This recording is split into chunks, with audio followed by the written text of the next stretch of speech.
கர்த்தருடைய பரிசுத்த நாமத்துக்கு மகிமை உண்டாவதாக. எல்லாம் நல்லா இருக்கீங்களா? இந்த நாளும் கூட நம்ம தேவனுடைய வார்த்தையை தியானிக்க போகிறோம். முதலாவது நம்ம என்ன பார்க்க போறோம் அப்படின்னா, நம்முடைய வாழ்க்கையில ஆசீர்வாத குறைச்சலுக்கு எந்த காரியம் அதிகமா இருக்கிறது?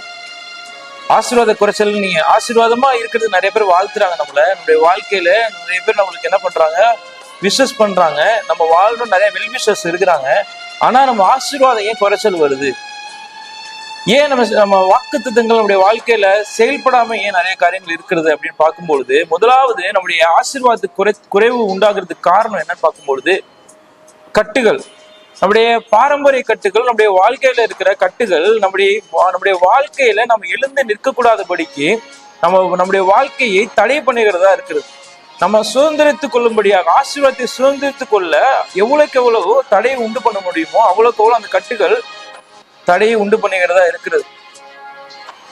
கட்டுகள் பார்க்கும் பொழுது நம்முடைய வாழ்க்கையில எப்படியெல்லாம் பிசாசன் கட்டுகளை கொண்டு வருகிறான், அந்த கட்டுகளை எப்படி, அதுல இருந்து அந்த பாண்டேஜஸை எப்படி நம்ம மேற்கொள்ள முடியும் அப்படின்னு பார்க்கும் பொழுது, முதலாவது நம்முடைய வாழ்க்கையில பிசாசனவன் பயத்தை கொண்டு வருகிறான். பயத்தை இன்றைய நாளிலும் கூட இந்த முதலாவது எபிசோட்ல பயத்தை குறித்து நம்ம பார்க்கலாம். பயம் கர்த்தர் பேருள்ள விசுவாசத்திலிருந்து தூரப்படுத்துகிறது.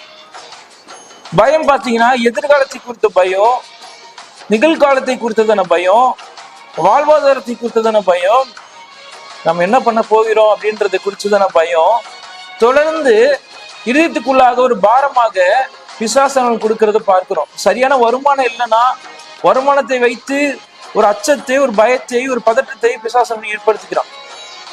ஒரு சரியான குடும்ப சூழ்நிலை இல்லை, சமாதானம் இல்லை அப்படின்னா சமாதானமின்மையை கொடுத்து அந்த பயத்தை அவன் ஏற்படுத்துகிறத பார்க்கிறோம். சரியான மன நிம்மதி இல்லாம, தனிப்பட்ட வாழ்க்கையில நிம்மதி இல்லாம டிப்ரெஷன்ல கொண்டு வருகிறத பார்க்கிறோம்.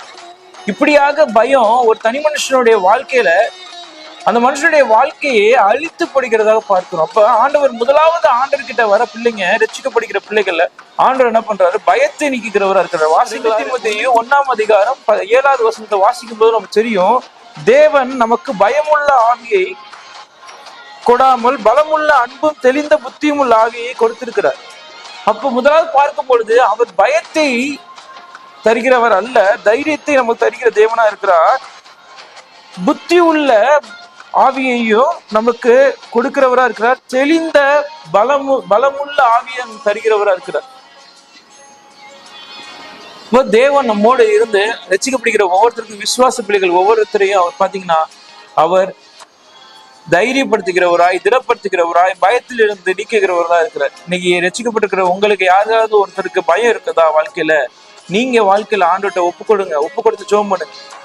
ரட்சிக்கப்படுகிறதுக்கு முன்பாக இருக்கிறது காட்டிலும் ரட்சிக்கப்பட்டதுக்கு பின்பாக பயத்தை அதிகமாய், குடும்பத்தை குறித்ததான, சூழ்நிலை குறித்ததான, எதிர்காலத்தை குறித்ததான பயம் உங்களை மேற்கொள்ளுகிறதா? ஆண்டவர்கிட்ட ஒப்பு கொடுத்து ஜெபம் பண்ணுங்க.